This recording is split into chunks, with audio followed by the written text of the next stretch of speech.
Welcome to InfoStream, your daily current. Unsure what to listen to? Turn to us for today's headlines. Stay informed. Israel's Gaza offensive and hostage situation. Significant conflict continues in Gaza. ICE apprehends hundreds at auto plant amidst growing immigration concerns. Increased immigration enforcement is underway. Trump way strikes targeting cartels inside Venezuela. Trump is considering military action in Venezuela. Putin's uncompromising stance fuels stalemate in Ukraine conflict. The Ukraine conflict remains stuck due to Putin's position. U.S. considers deportation to Eswatini amidst ongoing legal battles. Legal disputes influence deportation decisions. Anthropic agrees to $1.5 billion settlement in AI copyright lawsuit. A major settlement was reached in an AI copyright case. Google faces record $2.95 billion fine over advertising dominance. Google received a substantial fine for market dominance.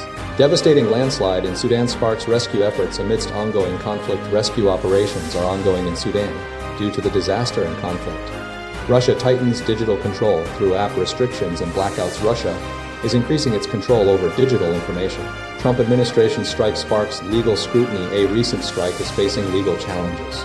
Trump signs executive order targeting wrongful detention. A new order addresses concerns about wrongful imprisonment. Starmer launches major cabinet reshuffle following Rayner's resignation. Significant changes have occurred within the UK government. Kennedy's HHS report links acetaminophen to autism concerns. Research suggests a possible link between acetaminophen and autism. Chicago's crime and Trump's intervention. A complex picture. Crime in Chicago is being influenced by political intervention. Mamdani's rise sparks Democratic division as Trump intervenes in NYC mayoral race. Political divisions are evident in the New York City mayoral race. Israel's Gaza offensive and hostage situation. The ongoing conflict in Gaza is escalating, with Israel expanding its military operation, issuing an order for the evacuation of all residents of Gaza City to a southern humanitarian zone. Israeli forces have continued to strike high-rise buildings, specifically the Mushtaha Tower, which they claim is used by Hamas, though Hamas denies this assertion. The situation is marked by increasing intensity as Israel prepares for a broader ground offensive. Simultaneously, Hamas has released a video featuring two Israeli hostages, Guy Gilbo Dalal and Alan Al, held within Gaza City. The video, filmed in late August, shows the hostages pleading for their release, marking the first public appearance of Al since his abduction 700 days prior. This release follows previous videos from other hostages, which have been met with condemnation from world leaders and families. Israeli officials, including National Security Minister Itamar Ben-Gvir, are advocating for the complete occupation of Gaza as a means of securing the release of all hostages. Prime Minister Benjamin Netanyahu has engaged in lengthy conversations with the families of the hostages, reiterating Israel's conditions for ending the war, including the unconditional release of all captives. However, the Hostages and Missing Families Forum is urging immediate resumption of negotiations, arguing that any genuine effort to secure the hostages' return requires accepting a waiting agreement. Adding to the complexity, Donald Trump has expressed doubts regarding the number of hostages still alive in Gaza, further fueling uncertainty surrounding the situation. The conflict remains deeply entrenched, with both sides exhibiting uncompromising stances, and the hostages' fate remaining a central and highly volatile element of the broader struggle. The release of the video and subsequent reactions highlight the critical role of negotiation while underlining the continuing, devastating consequences of the conflict.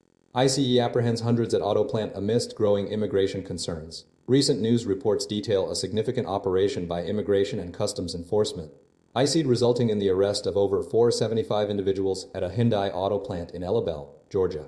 The operation, the largest single-site enforcement action in the history of Homeland Security investigations, stemmed from a months-long, multi-agency investigation focused on alleged unlawful employment practices and violations of federal crime laws.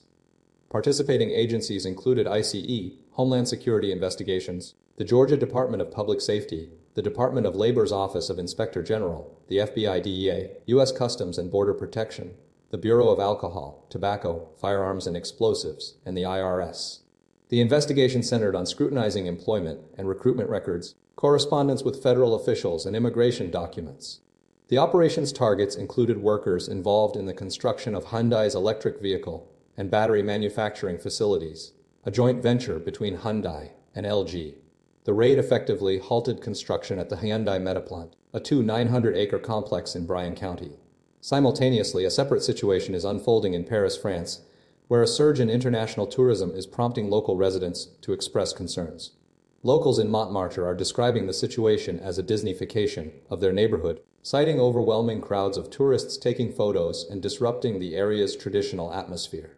The Georgia operation highlighted the ongoing challenges of regulating foreign investment and labor practices within the United States. The Paris situation underscores the potential strain that mass tourism can place on local communities and cultural heritage. Both events reflect broader anxieties surrounding immigration, economic development, and the preservation of unique cultural identities. The coordinated efforts of multiple federal and state agencies involved in the Georgia operation emphasize the complexity of contemporary immigration enforcement. Trump weighs strikes targeting cartels inside Venezuela. The escalating tensions between the United States and Venezuela are centered around drug trafficking allegations and a growing U.S. military presence near the South American nation. President Donald Trump has issued a stark warning.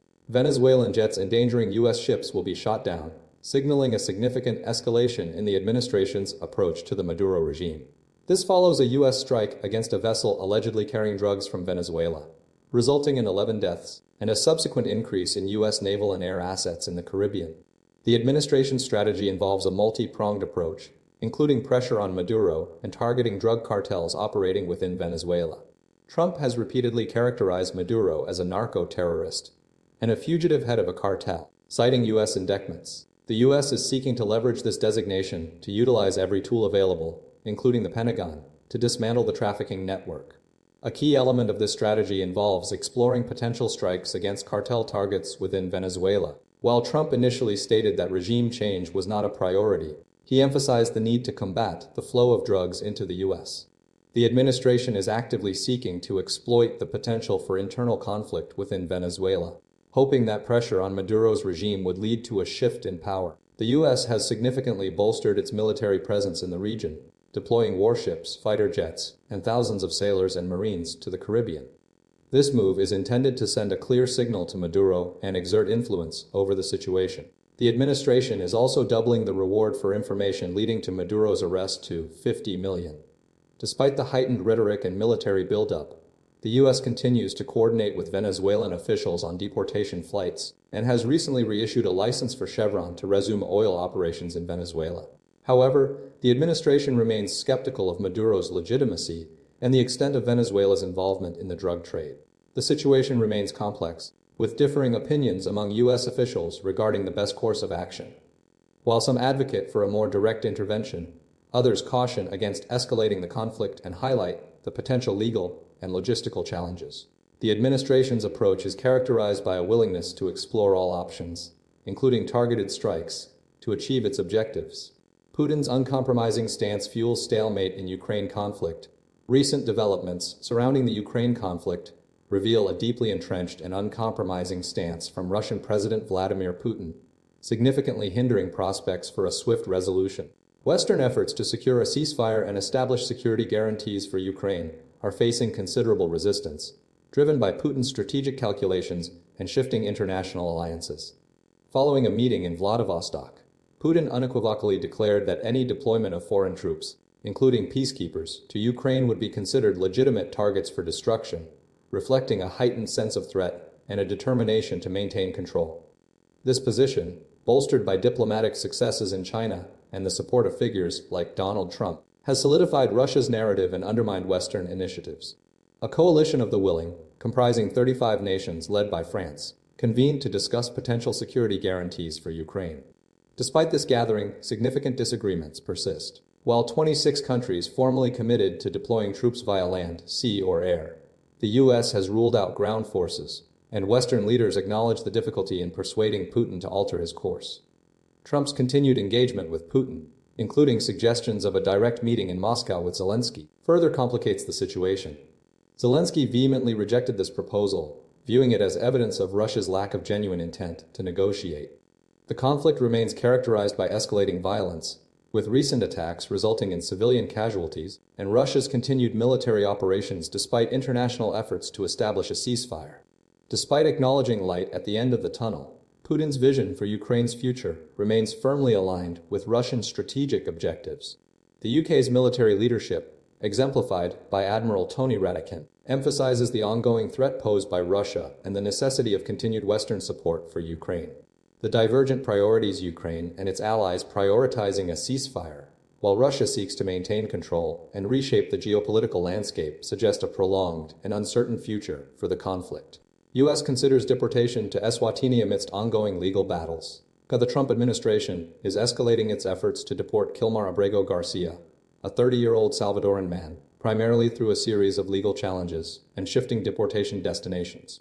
Following a previous attempt to send him to Uganda, which Abrego Garcia objected to due to fears of persecution, the administration has now designated Eswatini as his potential country of removal. This decision follows an email notification to Abrego Garcia from an Immigration and Customs Enforcement (ICE) official, acknowledging his objections but asserting that his concerns are hard to take seriously. Abrego Garcia is currently detained by ICE and facing human smuggling charges, stemming from his arrest in Maryland in 2019. He has been mistakenly deported to El Salvador and back, and has been falsely accused of being a member of the MS-13 gang. Despite these accusations, he is seeking asylum, a process overseen by an immigration judge within the Justice Department. The administration's strategy has involved offering alternative deportation destinations, including Costa Rica, in exchange for a guilty plea, but Abrego Garcia rejected this offer.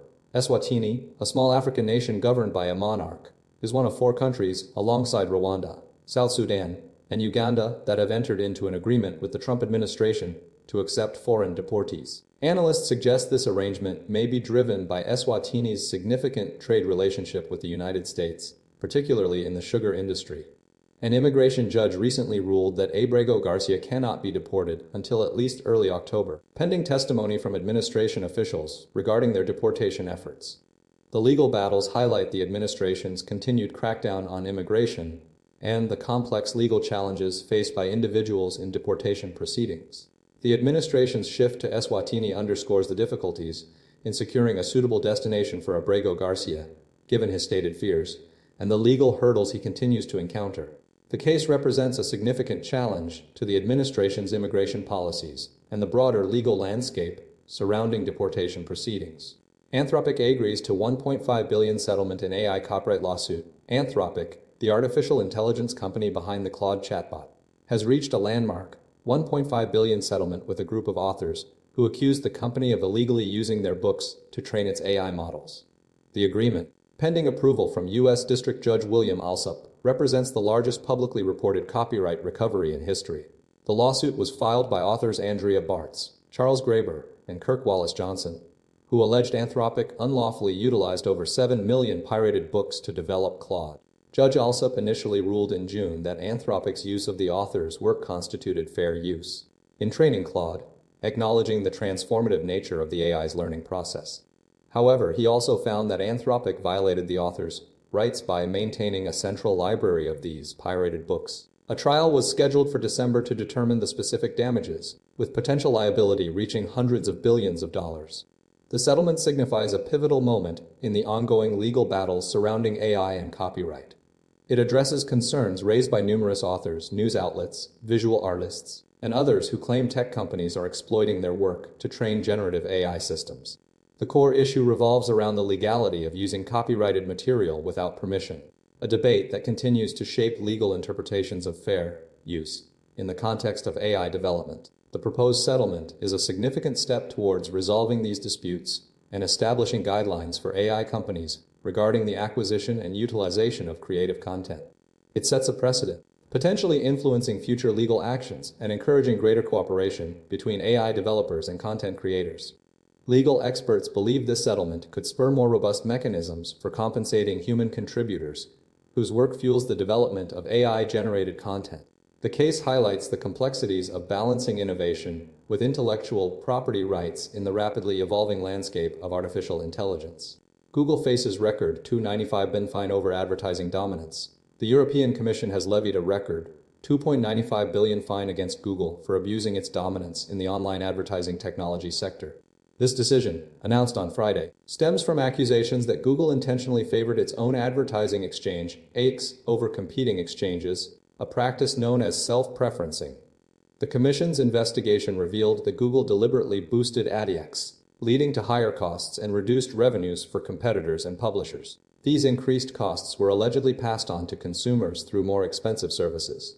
The investigation concluded that Google breached competition laws by systematically prioritizing its own services, effectively stifling competition within the real-time advertising market. The ruling represents a significant escalation in regulatory scrutiny of Google's vast influence in online advertising.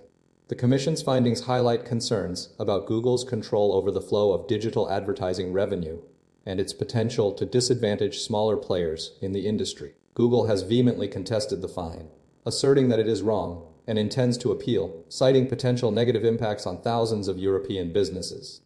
The situation has drawn international attention, with U.S. President Donald Trump criticizing the fine as very unfair and threatening further investigation into European tech practices.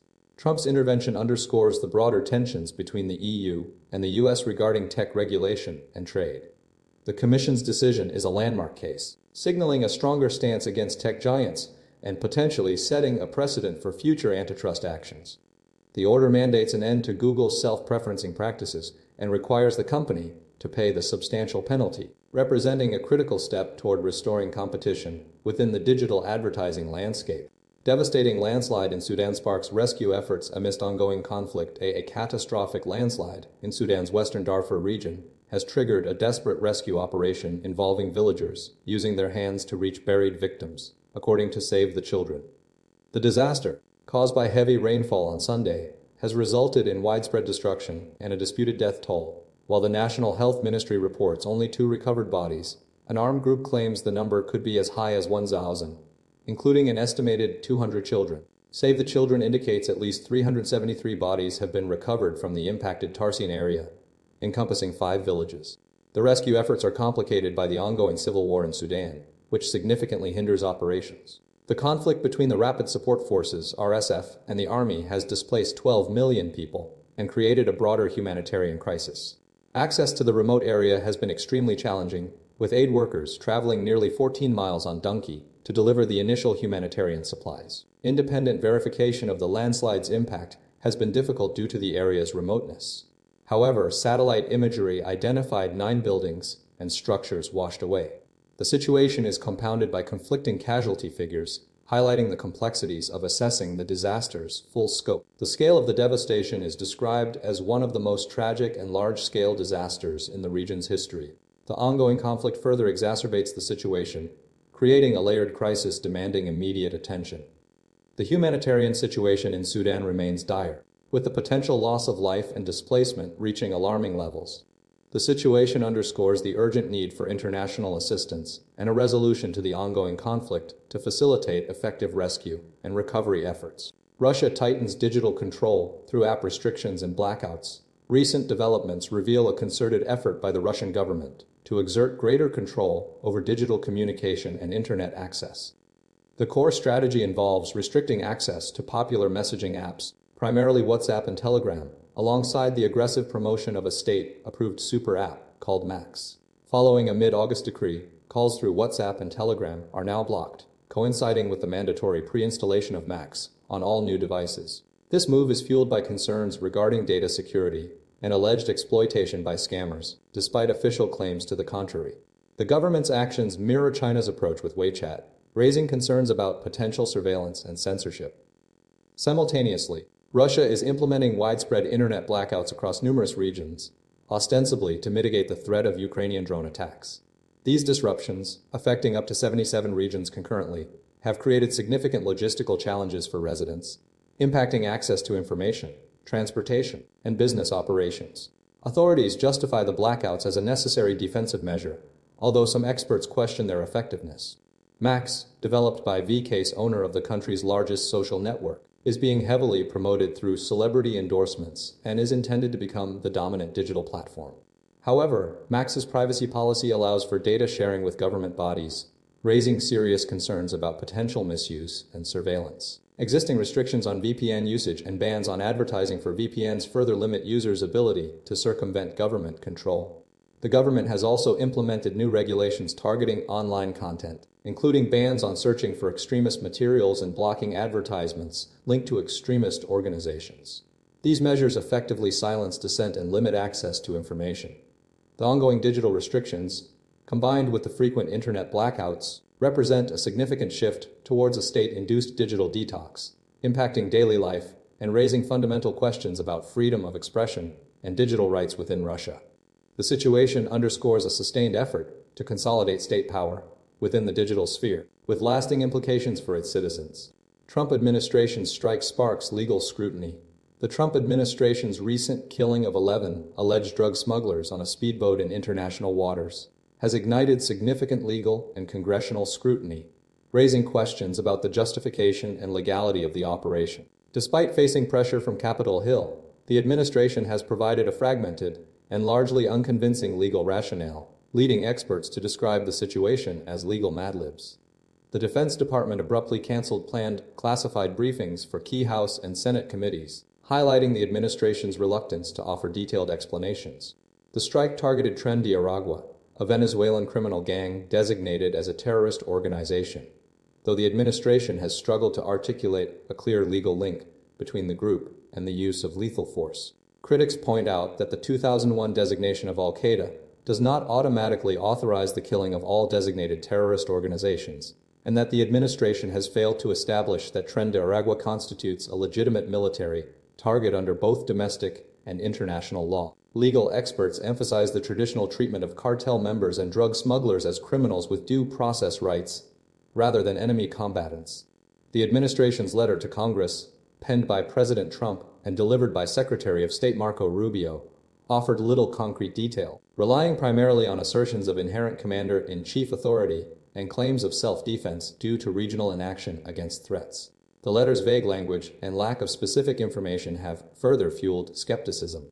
Furthermore, the administration's conflicting assessments regarding the boat's intended destination, initially claiming it was headed to the U.S., then later stating it was bound for Trinidad, adds to the confusion. Despite claims of knowing exactly who was on board and possessing tapes of them speaking, the government has withheld the identities of the deceased, mirroring past criticisms of the CIA and military for mistaken killings of civilians. The administration's reliance on self-defense arguments, invoking the UN Charter's requirements for necessity and proportionality, is also being challenged, given the potential for interdiction as a less lethal alternative. The core issue remains the lack of demonstrable evidence justifying the premeditated killing of individuals outside the context of an armed conflict, leading experts to label the action as murder. The administration's failure to provide verifiable details about the targets and their activities underscores the legal and political challenges surrounding this controversial operation. Trump signs executive order targeting wrongful detention. President Donald Trump recently signed an executive order establishing a state sponsor of wrongful detention designation aimed at penalizing countries that detain American citizens unlawfully. The order, spearheaded by Secretary of State Marco Rubio, seeks to deter such actions and encourage the release of wrongfully detained Americans. The designation carries potential penalties including economic sanctions, visa restrictions, foreign assistance limitations, and travel restrictions for U.S. passport holders. Currently, several Americans are designated as wrongfully detained or held hostage, notably in Russia and Afghanistan, alongside those imprisoned in China and Iran. The order expands the scope of punitive measures, mirroring those used against countries designated as state sponsors of terrorism. This broadened approach allows the U.S. to address situations where citizens are exploited as bargaining chips. The executive order extends beyond recognized governments to encompass entities controlling significant territory, such as Afghanistan, where Mahmoud Habibi remains detained. The U.S. does not formally recognize the Taliban government.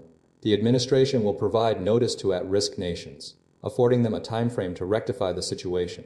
Advocacy groups, including the James W. Foley Legacy Foundation and Global Reach, have welcomed the move, emphasizing its critical role in confronting wrongful detention practices. The family of Robert Levinson, abducted in Iran in 2007, expressed gratitude, and Paul Whelan, a 6-year detainee in Russia, viewed it as a positive step, urging proper care upon his return. The Biden administration had previously issued an executive order in 2022 addressing hostage-taking and wrongful detention, alongside the implementation of indicators on travel advisories. This new order builds upon these efforts, signaling a strengthened commitment to protecting American citizens abroad and holding accountable nations engaging in such practices. The goal is to deter future incidents and ensure the safe return of those unjustly detained. Starmer launches major cabinet reshuffle following Rayner's resignation. In a dramatic turn of events, Prime Minister Keir Starmer initiated a significant cabinet reshuffle following Deputy Prime Minister Angela Rayner's resignation, over a property purchase miscalculation. The Reshuffle, dubbed Phase 2, saw a substantial overhaul of Starmer's frontbench team, impacting approximately half of the cabinet's positions. Rayner's departure stemmed from a breach of the ministerial code regarding underpayment of stamp duty on a Hove flat.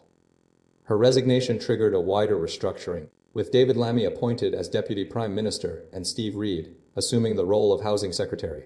Shabana Mahmood was elevated to Home Secretary, having previously served as Lord Chancellor and Justice Secretary. Key changes included Pat McFadden transitioning to Work and Pensions Secretary, replacing Liz Kendall, while Rachel Reeves remains as Chancellor of the Duchy of the Lancaster. Jonathan Reynolds became Chief Whip, replacing Lucy Powell, and Peter Kyle took on the role of Business Secretary. Alan Campbell returned as Leader of the House of Commons, and Douglas Alexander replaced Ian Murray as Secretary of State for Scotland. Lisa Nandy, John Healey, and Wes Streeting maintained their positions as Culture Defence and Health Secretaries, respectively. The reshuffle coincided with Reform UK's annual conference, where leader Nigel Farage seized the opportunity to criticise the government's instability. Conservative leader Kimi Badenoch further emphasised the government's weakness. The situation has sparked speculation about a deputy leadership election among Labour members. The changes reflect Starmer's efforts to stabilise his government following a turbulent period. The reshuffle highlights the challenges facing Labour and underscores the ongoing political uncertainty. The key takeaway is Starmer's immediate response to a significant crisis, demonstrating a determination to assert control and reshape his cabinet. Kennedy's HAS report links Acetaminophen to autism concerns. Recent news indicates a significant shift in focus within the Department of Health and Human Services. HS Undersecretary Robert F. Kennedy Jr.'s leadership, with an impending report suggesting a potential link between acetaminophen used during pregnancy and the development of autism in children. This revelation has sparked considerable reaction, particularly among pharmaceutical stocks, with Kenvue shares plummeting. The core of the report centers on the possibility that acetaminophen, a widely used over-the-counter pain reliever, could be a contributing factor to autism rates. The HS aims to utilize gold standard science to investigate this connection, alongside a focus on folate deficiency during pregnancy. This investigation follows Kennedy's previous promotion of debunked vaccine autism theories. Despite these intentions, existing scientific evidence remains inconclusive. A 2024 study of over 2 million children in Sweden found no association between acetaminophen use and autism, ADHD, or other neurodevelopmental disorders. A meta-analysis of 46 studies also yielded mixed results, with a strong evidence of an association, but emphasizing the limitations of observational research. The HS's investigation acknowledges the complexity of autism, attributing it to multifactorial causes, including broadened diagnostic criteria and increased screening efforts. The agency's focus on folate deficiency reflects a broader exploration of potential environmental influences. However, prominent scientists caution against simplistic conclusions. Experts stress the need for rigorous research, acknowledging the limitations of current data. The Autism Science Foundation emphasizes the importance of examining genetic factors and potential environmental toxins alongside acetaminophen. The HH's shift in focus has raised concerns among some, particularly given Kennedy's past pronouncements. The investigation is expected to conclude with the announcement of up to 25 research awardees, totaling $50 million, to explore autism's causes. The potential impact of this research remains uncertain, but it underscores the ongoing efforts to understand and address this complex neurological condition. Chicago's Crime and Trump's Intervention, a complex picture. A recent news coverage focuses on President Donald Trump's proposal to deploy National Guard troops to Chicago to combat rising crime levels, a move met with resistance from Illinois Governor J.B. Pritzker. The situation is complicated by declining crime statistics within the city, particularly regarding homicide rates, which have significantly decreased over the past 2 years. Chicago's violent crime rate in 2024 stood at approximately 540 per 100,000 people, ranking 29th out of 37 cities with populations over 500,000. According to FBI data, preliminary Chicago Police Department, CPD figures show 278 homicides year to date, a nearly 30% reduction compared to the same period last year. The FBI's data, however, reports 461 homicides, potentially due to underreporting by the CPD. Trump's intervention stems from reported high crime numbers over the Labor Day weekend, including at least 54 shootings and 8 deaths. However, the city's crime rate remains substantially lower than many other U.S. cities, with Memphis, Baltimore, and Detroit exhibiting higher rates. The decline in Chicago's homicide rate since the 1990s is notable, with a consistent downward trend over recent years. Adding to the complexity is a separate incident involving a landslide in Sudan's Darfur region, where the Stalemate group initially reported over 1,000 deaths, while the UN estimated 370. Satellite imagery analysis reveals a burial site with approximately 40 freshly dug graves, suggesting a lower death toll than initially reported. The situation is further complicated by concerns regarding potential ICE raids in Chicago's Latino communities, particularly Little Village, and anxieties surrounding Trump's broader immigration enforcement policies. The proposed National Guard deployment is viewed by many as an unnecessary intervention, given the city's progress in reducing crime, with Governor Pritzker asserting that existing efforts are successfully addressing the issue. The conflicting narratives, high reported crime numbers versus declining statistics, highlight the challenges in assessing the true state of crime in Chicago and the justification for a military intervention. The Sudan landslide incident underscores the ongoing humanitarian crisis impacting vulnerable regions.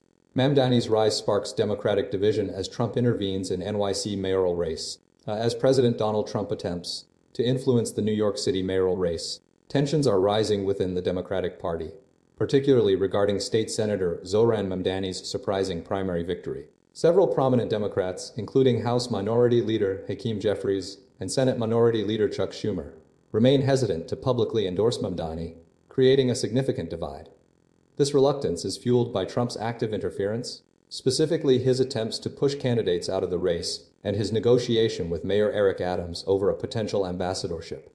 Trump's strategy aims to bolster Andrew Cuomo, who is running as an independent after losing to Mamdani in the June primary. The former governor's standing is particularly vulnerable in New York City, where he faces significant opposition. The potential association with Trump also presents a risk for Adams, who is a staunch Democrat. Alexandria Ocasio-Cortez, a longtime ally of Bernie Sanders, has criticized the Democratic Party elders for setting a negative example by failing to rally behind Mamdani. She questioned the party's commitment to supporting its primary nominee, highlighting the importance of consistent support throughout the election cycle. Meanwhile, Secretary of Defense Pete Hegseth alluded to a potential name change for the Department of Defense, stating that President Trump is expected to sign an executive order renaming it the Department of War. Several members of New York City's congressional delegation, including Representatives Yvette Clarke, Dan Goldman, Richie Torres, Gregory Meeks, and Grace Meng, have also refrained from endorsing Mamdani. New York Governor Kathy Hochul has engaged in a number of conversations with Mamdani and has met with her in person. However, she has not made a public endorsement. State Senator Gustavo Rivera, a left-leaning Bronx Democrat, expressed disappointment over the lack of support for Mamdani, emphasizing the importance of mobilizing previously unengaged voters and responding to Trump's threats against the city. The situation reflects a broader struggle within the Democratic Party regarding its approach to primary challenges and its response to Trump's continued attempts to disrupt the election process.